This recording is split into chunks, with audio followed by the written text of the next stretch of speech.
Hello everyone, back to today's first video. So going to have a look at the weather for the next 10 to 14 days for today's first video. Day 10 is going to take us through to around the 18th of March. We'll be able to extend out beyond that with the extended GFS and ECM ensembles. Favourite rank of weeks. Have a look at CFSV2 at the end of the video, taking us into the early part of April.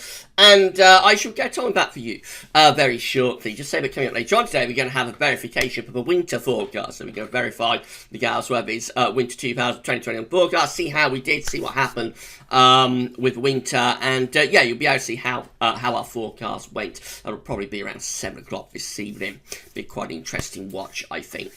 Right, so before I do anything else, I'm going to say that today, the 8th of March, is the 9th anniversary of the creation of galesweathers.com. 9 years ago today, I registered the website and I began the process of creating it. A long and arduous process it's been, because I'm not the best sort of web builder, so it has been a struggle to build the website. But nevertheless, it's been a successful website, connected very much to the Gales Weathers YouTube channel, of course. So we connected like website and YouTube channel in 2014 when I created the Gales Weathers YouTube channel. A couple of years I had like the personal channel. Anyway, so this year we reached 10,000 subscribers on the YouTube channel. Got a very, very large YouTube channel for weather. I mean, for like the weather niche, it's quite a big YouTube channel. It does take a lot to keep the content going on the channel. I have found myself struggling to, devote as much time as I should really to the website. So I can say that over the next 2 or 3 months, we're going to start winding down galesweathers.com, I think, and focus primarily on the YouTube channel. So it's a decision I've come to, with regret, because I have put a lot into the website. But I with such a large YouTube channel now, I just don't feel like I have the time really to devote to the website for all of the sort of written content and all of that. Everybody can see the videos at YouTube anyway, so the website is really for like the written side of things. I just don't have time. I haven't been able to update the blog since October, which is a very long time. The blog page has been updated since October. Due to all of the videos and the content I've been having to do, to keep the YouTube channel building. So, through the next couple of months, we're going to carry on updating the website for the next couple of months. But by the time I get through to the beginning of May, probably the 1st of May, I'll stop updating the website, I think. And so, anybody who wants to watch, if anybody watches the videos, for example, on the website, you will have to start watching the videos on YouTube, because I will stop embedding the videos to the website, by around the 1st of May, I think, and gradually, a big gradual process. The website's not just going to disappear, overnight. It's not just going to go, and that's it. It's gone tomorrow. Be a gradual process of winding down over the next couple of months. But yes, I think YouTube will become primarily the focus for Gales Weathers over the next couple of months, and we'll see how much further we can take the channel in terms of building it up. So it's a bittersweet day. It's been a 9-year journey with the website, but in the end, I think we got to a point where the YouTube channel just got so big that has to be like the primary focus. So yeah, that's what's happening. Anyway, so let me know in the comments what you think about that, everybody. Talking of YouTube, I've just got to say thank you so much to the person who gave me a super chat in yesterday's live stream. Did the live stream, of course, yesterday evening at 6 o'clock. So at the end of the stream, I wrapped it. I was getting very tired by the stream, and I forgot to shout out the person who gave me the super chat. So thank you so much to Ready Lab for the super chat that you gave me in yesterday's live stream. So sorry, but I forgot at the end of the stream to give you a shout out at the end of yesterday's live stream. But thank you so much to Ready Lab. Thank you so much to all super chatters, all donators, all patrons, however you support Gales Weathers, channel members, however you support Gales Weathers, whatever you do for Gales Weathers, and just thank you so much to each and every one of you for the support that you give to me, and also to Gales Weathers. Right, let's start off then. We're going to begin with Central England temperature. So the CET is currently standing at 3.8 degrees. That is provisional to the 7th of March yesterday. That is 1 degree below average.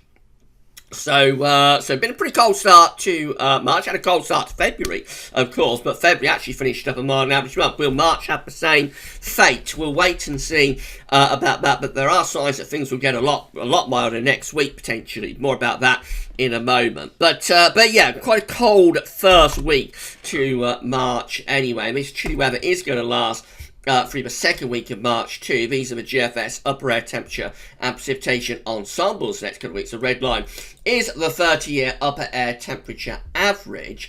So we're starting off cold and average at the moment, of course. We are going to go a little bit above average over the next couple of days. We're going to see the temperature spiking up a little bit over the next 2 or 3 days before it drops down again as we go through the second half of the week and into next weekend.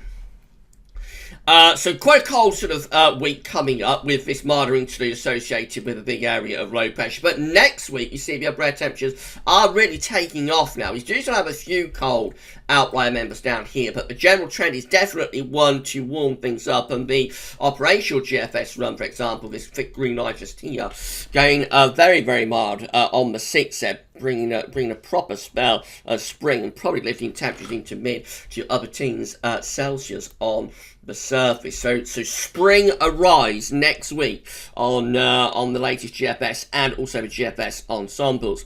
Precipitation-wise, the next day or so is going to be relatively dry, but it is going to get more unsettled through the middle of the week, into the end of the week, and into the weekend. There will be further bouts of heavy rain coming through. And then after that, it's going to start going drier as we run out into the third week of March. We'll have a drying trend then, probably as high pressure reaches up from the Azores and brings us a nice spell of spring-like weather. Temperature anomalies from the 8th through to the 16th of March are going to be around average, maybe ever so slightly above for England and Wales, but it is quite a coolish week coming up through most parts of Europe in the weekend. Precipitation anomalies from the 8th to the 16th of March, generally wetter than average through central and northern regions, near normal to a little bit drier than average further to the south. Latest wind flow map from earthnullschool.net shows that high pressure is still dominating weather just about, but the westerlies are beginning to return, and over the next couple of days we are going to see things turning much more unsettled. And this is how the UK Met is looking for Thursday, so or at midnight on Thursday, when we've got a deep area of low pressure to our northwest, and we're at risk of bringing severe gale force winds in across England and Wales, along with bouts of heavy rain as well. So quite stormy from Wednesday into Thursday. By Friday, we're into a flat, straight sort of west-northwesterly flow. And that's going to be delivering wintry showers into the north and to the west as well. Probably not too many down in the south and southeast, but it does look windy and unsettled through the second half of the week. Into the weekend, a little trough low pressure pushing through here. That's within some quite cold air, so probably bringing the risk of some snow to central and northern areas. And then we finish up with the UK Met on Sunday the 14th of March. Turning wind into the northwest, cold and showery. Just maybe hints of a bit of a ridge starting to get going in the Atlantic. That might be the train through next week towards higher pressure. Let's pick this up with the GFS 6Z. Again, looking very stormy across many parts of England and Wales overnight Wednesday into Thursday. Risk of some severe gale force winds, especially around Irish Sea coast. Into Friday, we're into a flat westerly flow. Will be quite a cold westerly as well, bring wintry showers into the northwest. And then over weekend, further bouts of rain with some hill snow possible again for central and northern areas. Just perhaps by sunny hints of a little bit of a ridge starting to get going to our southwest. And as we run on into the early part of next week, this ridge of high pressure starts to build up from the south. That brings much drier, but also potentially much warmer weather. Look at this, just beyond or just up to day 10 is getting to the 17th of March, so just before day 10. High pressure is dominating the weather now. All of a sudden we're back in high pressure. It'll be mainly dry and warm, potentially in that area of high pressure, with temperatures lifting into mid-teens Celsius. High pressure goes on to day 10 as well. This is a proper spell of spring weather. Into more extended range, the high pressure sticks around too. It does eventually start to slip southwards, allowing something a little bit more unsettled into the north and the west. But for southern and southeast there, still a lot of dry weather with this ridge of high pressure, dry and generally mild, or even quite warm, with temperatures again lifting up into the mid to upper teens Celsius. So GFS is definitely bringing spring to us next week. GM looks like that again, quite stormy. Wednesday into Thursday. Friday, we're going to have this flat and quite cold and showery west northwesterly that carries on into weekend as well. Now, heading to the open part of next week, high pressure begins to build up from the south, turning us drier as we go up to day 10. We should see a lot of dry, fine, and settled weather with high pressure building across western parts of Europe. So spring arrives on the GM as well next week, and then we go through to ECMWF again, looking very unsettled on Thursday with risk of severe gales overnight Wednesday into Thursday for western coastal areas anyway. Flat, westerly and showery on Friday, and then into the weekend these unsettled conditions continue. It's not until next week that the ECM also, look at this, starts to build up high pressure from the southwest. This one though doesn't get high pressure into until the east of the UK. So whilst this is turning us drier, the ECM is turning us drier between days sort of 8 to 10 with high pressure building from the west southwest. It does not build that high pressure over into the east of the coast, so it doesn't bring up the warmth from the south. Actually, this is quite a cold scenario with high pressure just to our west, so drier but still quite chilly with the ECM up to day 10. Beyond that, it's possible the high pressure would reach through the country and go east, start to draw up some warmer air from the south. But up to day 10, the ECM midnight run is quite chilly, actually. The other models are suggesting like spring gets going though by day 10.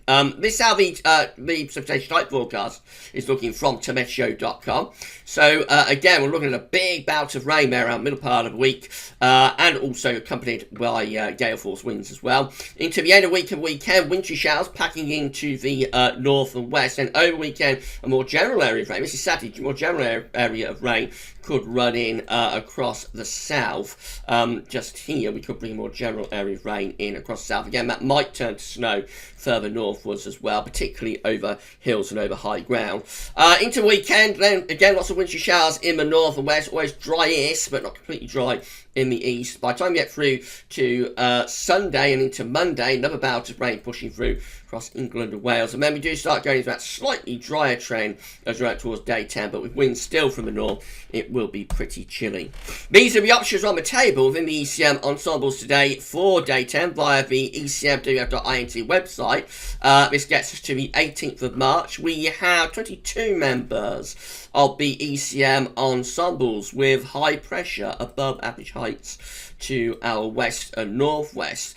Going to be mainly dry, but potentially quite cold. That could be the operational that we see there with the ridge out to the west and pulling down winds from the north. Then with these charts from ECMWF.int, they're very similar to what we use to look at the Icelandic Met Office, but the big difference is like the view. So it's a much wider view of like the northern hemisphere on our side of the hemisphere, so you see everything from America all the way over to Russia. So that's one difference. The other difference, though, is that it doesn't clearly highlight, at least I don't think it clearly highlights which scenarios contain the operational and the control members of the ECM ensemble. But nevertheless, you know, it's a nice alternative. So that's option number one. Option number two looks like this. 14 members of the ECM ensembles are going for a much more unsettled spell at day 10 with low pressure coming off the Atlantic, high pressure around the Azores. Winds are obviously going to be very westerly with that option. Option number three has high pressure building up from the south into the UK. Lower pressure is to the north. Jet stream push north as well. A lot of dry weather with option number three and spring-like. So that's going in the same direction as like the GFS operation, the GM operational, for example. And then option number four, 6 members of the ECM ensembles are bringing low pressure in from off the Atlantic Ocean. So it's a very confused picture at day 10, isn't it? We've got 6 just there and 14 here that look unsettled. So 20 members of the ECM ensembles are going for low pressure at day 10.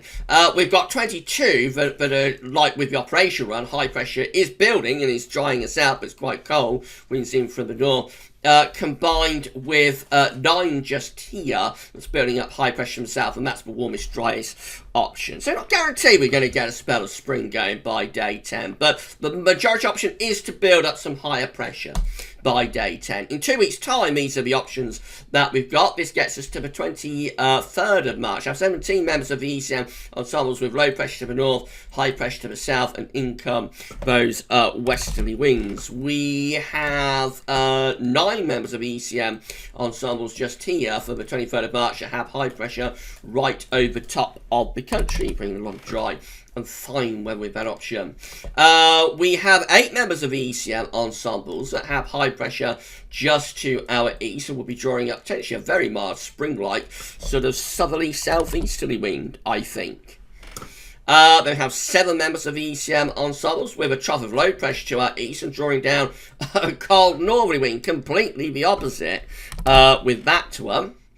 Then we've got another 6, I think, 6 members of the ECM ensembles that have low pressure to our south, southwest, high pressure blocking to the north. That's unsettled and could be a bit on the chilly side. And down here we have got 4 that have high pressure to our northwest and low pressure to our east-southeast. The winds are in from the north and northeast direction. So all sorts of options on the table, all manner of options by 2 weeks out. And I think we just say that by the time we get through to 2 weeks away, there's so much uncertainty, but it really is very difficult to judge what is happening. Total zone higher pressure will build in for day 10. So I think that has to be the focus at the moment. And then where we go beyond that, remains to be seen. CMSV2 finally means a 500 millibar heights breaking down into week periods. The first week period takes from the 8th to the 14th of March. Coming week, of course, is unsettled with low pressure to our west-northwest. We're bringing in bouts of rain and a strong westerly Atlantic-driven type pattern as well. Week 2 is the 15th to 21st of March. Low pressure around Iceland, high pressure around Spain. In come those westerly winds once again, looking very, very unsettled in week 2. Week 3 going with the ECM operation run. This is 22nd, 28th of March. High pressure is building just to our west, so it is drying things out a little bit. But with winds coming in from a northwest direction, it would be quite cool. Low pressure to our north and east. And then finally, week 4 is going to be the 29th of March to the 4th of April, with high pressure again just sitting to our west. So it is drier, but it will be quite cool, maybe even a little bit on the cold side with that. If you enjoyed this video, please do smash your like button. Make sure you subscribe to our channel, especially if you watch our videos at galesweathervids.com, because as I said at the video, we will be going to YouTube exclusive, in a couple of months' time. So to keep up with the videos, you will need to subscribe to the channel, because that will be the place to watch videos and watch our content from May. Tell your friends to subscribe as well. Thank you so much, everybody, for doing that. And drop a comment and let us know what you think about this and all of our videos. Thank you so much, everybody. Right, that's it for today's 10 to 14 day. We're going to be back later on, though, with the verification of the winter forecast. That'll be coming up at 7 o'clock tonight. You'll be able to see what happened with this winter, how we did with our forecast. So that's all going to be coming up later on at 7 o'clock. Tomorrow, we're going to have the ECMWF 30-day look ahead for UK and for Europe as well. And we're going to have a 10 to 14 day update, as always, tomorrow as well. For this one, though, that's all for now. And thanks for watching.